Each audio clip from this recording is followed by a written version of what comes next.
최근 일본에서 차이니즈 드래곤 조직의 집단 폭력 사태가 큰 화제가 되고 있습니다.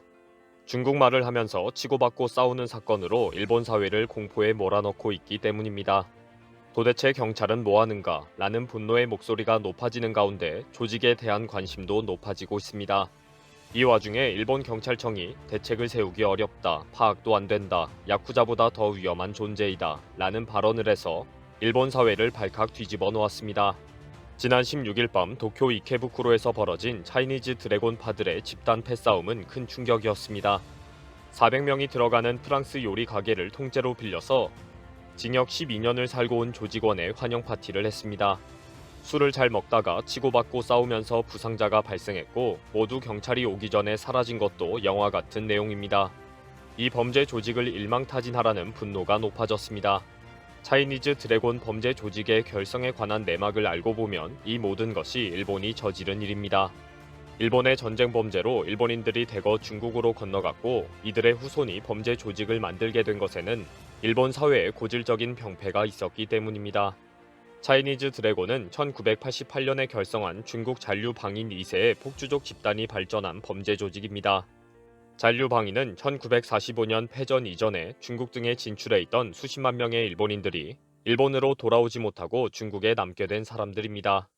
그동안 일본 정부는 38만 명으로 추산되는 잔류방인들의 영구 귀국과 생활보호 지원 등을 추진해 왔습니다.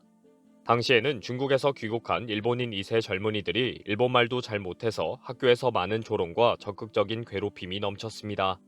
일본말을 몰라도 악의적인 말은 알아들었기 때문에 견디다 못해 자살하는 2세들까지 발생했습니다.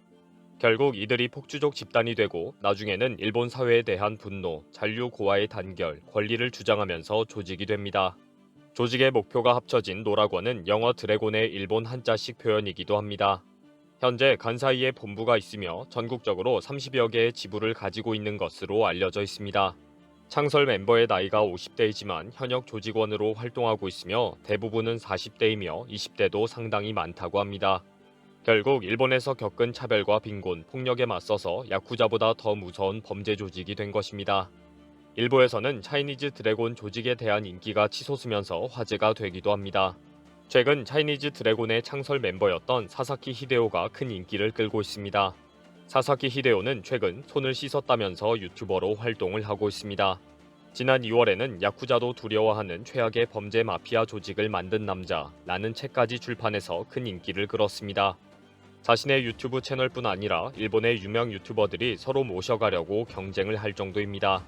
최근 차이니즈 드래곤 사건이 사회적으로 큰 화제가 되고 있기 때문에 더 바빠진 것입니다.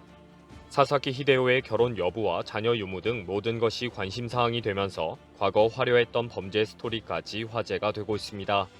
드래곤파의 최고 장기는 수없이 찔러도 목숨은 살려두는 특징이 있다 라는 스토리가 최고 화제가 되면서 역시 드래곤파이다 라는 주목을 받고 있습니다. 일본 최대 주간지인 주간 문춘까지 사사키 히데오의 화려한 범죄 인생에 대해 특집 기사로 실을 정도입니다. 그러나 이렇게 호기심 차원에서 영웅시 여기거나 재미로 받아들이는 일본인은 소수입니다. 대부분의 일본인들은 빨리 대책을 세우라며 분노하고 있습니다. 주변에 중국인들이 너무 많다. 차이니즈 드래곤보다 더 위험하다. 대책이 시급하다. 초등학교에 중국계가 50%가 되는 학교가 많다. 전학을 갈 곳도 없다. 그동안 중국 조직의 범죄로 인해 너무 많은 피해를 입고 있었다. 대부분의 댓글이 중국인과 중국에 대한 경계와 비난을 하고 있지만 완전히 틀린 사실입니다. 차이니즈 드래곤 조직은 중국인이 아니고 일본인 2세들이고 현재 일본인 야쿠자들과 함께 협력하고 있기 때문입니다. 그래도 이들이 중국인이나 중국 조직과 함께 어울리면서 폭력 사태를 일으키는 것도 사실입니다. 최근 이들의 범죄가 걷잡을 수 없이 발생하고 있기 때문입니다.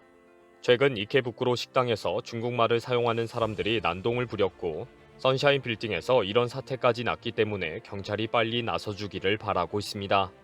그런데 이 상황에 경찰 간부가 야쿠자보다 파악하고 관리하기가 더 힘들다 라는 발언을 했다는 뉴스에 많은 일본인들은 걱정과 함께 분노하고 있습니다.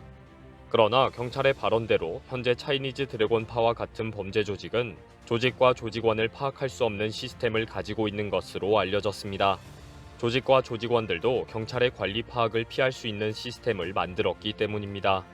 일본에서 야쿠자는 현재 반사회적 조직으로 지정되어 있기 때문에 아주 엄격한 제재를 받고 있습니다. 실제 레스토랑 예약, 차량 구매 계약, 주택 임대 계약, 은행 계좌 개설 등이 모두 쉽지 않은 통제를 받고 있습니다. 이는 2007년 6월에 일본 정부가 기업이 반사회적 세력에 의한 피해를 방지하기 위한 지침을 정했기 때문입니다. 현재 많은 호텔이나 골프장, 음식점은 손님들의 안전을 위해 폭력단 등 반사회적 세력 배제 조항을 대부분 채택하고 있습니다. 이 규정에 의해서 폭력배를 배제하기 때문에 종종 가명으로 숙박했다가 체포되는 뉴스가 화제가 되기도 합니다. 야쿠자 조직원들이 이런 불편을 피하기 위해 야쿠자 조직 탈퇴를 하고 작은 범죄 조직원으로 다시 가입하는 일들이 늘어나고 있습니다. 그 단체가 한구레라는 준폭력 조직입니다. 한구레라는 말은 일반인과 조폭의 중간쯤에 있다고 해서 한이라고 하고 삐뚤어지다라는 뜻의 구레루와 회색 지대를 의미하는 그레이 등을 합친 신조어입니다. 야쿠자 등 범죄 조직에 속하지 않으면서 무리를 이루어 범죄를 저지르는 집단이라는 뜻입니다. 결국 일부 야쿠자 조직들이 탈퇴와 해산으로 소규모 한구레 집단으로 헤쳐 모여 한 상황입니다. 이들 조직이 일으키는 범죄 성격이 야쿠자같이 발전하면서 일본 경찰도 준폭력단으로 관리하고 있습니다. 그러나 이미 도쿄 지역은 관동연합, 오사카 지역은 치와모노가 악명을 떨칠 정도로 전국 곳곳에 뿌리를 내리고 있습니다. 한구레는 야쿠자처럼 가입 시에 혈서를 쓰고 탈퇴를 할 때에는 끔찍한 폭력이 가해지는 절차가 전혀 없습니다. 자유롭게 가입과 탈퇴가 가능하기 때문에 젊은 층들의 인기를 끌고 있습니다. 오늘은 이 범죄 조직의 멤버였다가 다음 날은 다른 조직에서 활동하고 있는 것을 흔히 볼 수 있는 시스템입니다. 결국 범죄 조직 단체가 조직은 있지만 멤버는 항상 유동적인 특징을 가지고 있는 것입니다. 범죄를 저지를 때만 모였다가 바로 해산, 해체해버리기 때문에 규모나 조직 실태 파악이 어렵습니다. 경찰도 결국 이런 정확한 조직원에 대한 파악이 불가능하기 때문에 관리하기가 어렵게 된 것입니다. 중국 잔류 방인에서 출발한 차이니즈 드래곤 조직은 이제 야쿠자에서 탈퇴한 일본인들까지 합류하면서 최고의 집단이 되었습니다. 이제 중국 잔류 방인의 아들과 손자들인 후손들은 일본 내에서 중국인으로 살아가고 있고 중국 우월 사상으로 일본 사회를 흔드는 집단으로 자리 잡았습니다. 이들은 중국 자본과 손을 잡아서 일본 내에 수많은 기업을 설립하고 사업을 펼쳐왔기 때문에 상당히 많은 사업체를 가지고 있습니다. 수백만 명으로 추산되는 중국 잔류 방인 후손들의 범죄는 일본의 골치 아픈 사회 문제입니다. 중국 본토의 중국인 자본으로 일본을 이미 접수하기 시작했다는 지적까지 나오고 있습니다. 상당히 깊게 뿌리를 내렸기 때문에 대책이 없다는 지적도 있습니다. 이번 영상은 여기서 마치겠습니다. 시청해주셔서 감사합니다.